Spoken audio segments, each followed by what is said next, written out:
Et sans plus attendre, voici donc la une du jour. Le jour est un quotidien que nous retrouvons ici très souvent. Le jour, affaire MRC, DG et l'ECAM. Le Conseil constitutionnel se déclare incompétent. Face à cette décision, Maître Hippolyte Méli, membre du Conseil du Parti de la Renaissance, compte saisir la Cour d'appel du Mfundi en espérant avoir gain de cause. Rendez-vous donc en page 2.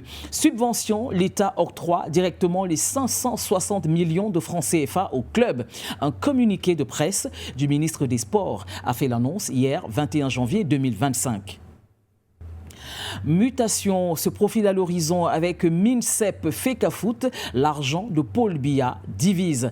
Le ministère des Sports et la Fédération camerounaise de football revendiquent chacun la gestion des 560 millions de francs CFA octroyés au club sur très haute instruction du chef de l'État. Les détails en page 11. Affaire Martinez-Zogo, 2 ans de dilatoire contentieux mémoriel France-Cameroun. Le rapport est là. L'œil du Sahel tel l'œil d'un cyclone, titre Garoua. Motazé lance la journée internationale de la douane. Ouazan est donc à Ouazan, un camionneur nigérian tué par Boko Haram. Et puis voie ferrée Ngaoundéré N'Djamena, interrogation autour de la rentabilité économique du projet.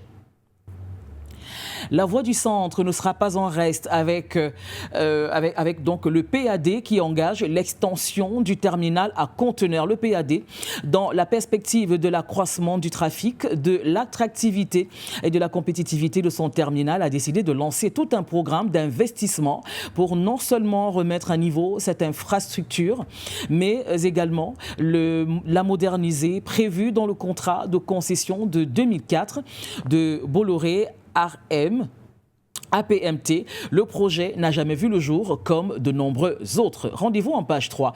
Thomas Nkono honoré par la FIFA, un hommage à l'aspiration et à l'excellence. Le messager se fera dans le porte-voix aujourd'hui, mesdames et messieurs. Communauté urbaine de Douala, vérité sur l'affaire de loyer. Accusé de mauvais payeur pour un prétendu non-respect du contrat de bail. L'instance que dirige Roger Mbassandine condamne la mauvaise foi manifeste de la société civile immobilière, en abrégé SCI. Rendez-vous en page 9. Subvention des clubs.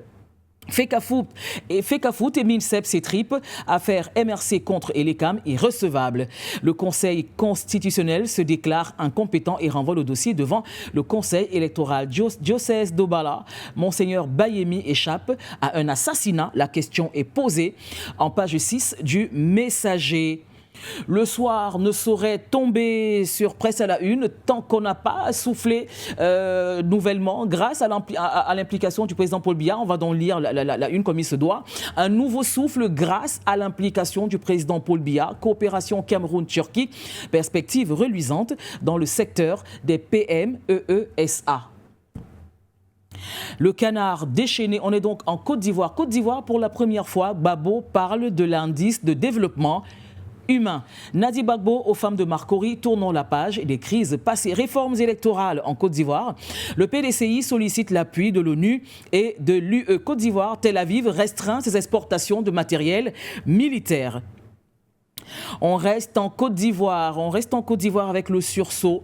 Alors, je suis prêt physiquement, mentalement et spirituellement à gouverner la Côte d'Ivoire pendant mes dures années d'exil. J'ai bûché, j'ai planché et travaillé. C'est donc là la déclaration de Guillaume Soro pour la présidentielle 2025. Commerce extérieur, voici les facilités offertes par le guichet unique GUCE, un peu plus de 15 procédures digitalisées. Sidoya nous emmène donc au Burkina Faso. Opération Kazévi de plusieurs dossiers déjà jugés. Coopération sino-burkinabé. La Chine s'inscrit dans la vision actuelle du Burkina Faso. La nouvelle tribune nous amène donc au Bénin. Mali, Burkina et Niger, une force unifiée de 5000 hommes annoncés par les autorités. L'Alliance des États du Sahel, AES, créée en septembre 2023, résulte d'une convergence stratégique entre le Mali, le Burkina Faso et le Niger. On reste au Bénin, pouvoir à la une de la nation Bénin qui titre les premiers achoppements d'un procès attendu. Les précisions du procureur spécial de la Criette. Ensuite, le WALF, c'est un quotidien qui titre donc à sa une « Difficultés financières de l'État, la vente de l'avion présidentiel agité ».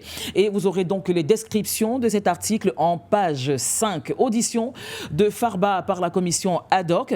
Aïssata Tall Sall plaide le boycott. Vox Populi, toujours au Sénégal, le club citoyen pour la justice et la paix réclame l'extradition du président Macky Sall. Alors, Assemblée nationale, la commission ad hoc boucle ses travaux. La levée de l'immunité de Farba Ngom a adopté, oui, Aïssata Tall Sall boycotte et dénonce une parodie. Enquête mène donc le cours des interrogations. La Cour prend parole et puis un virage pro-pétrole favorable au Sénégal.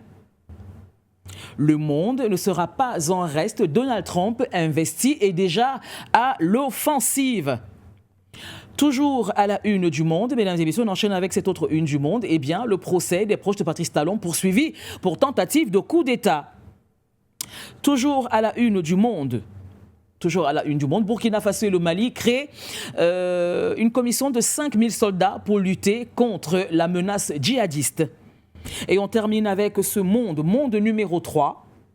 Avant de boucler, presque à la une, avant de boucler la revue de la presse, eh bien, le Monde 3, Burkina Faso et le Mali créent une commission de 5000 soldats pour lutter contre les djihadistes. Je pense que c'était donc là la dernière une de cette revue de la presse. Messieurs.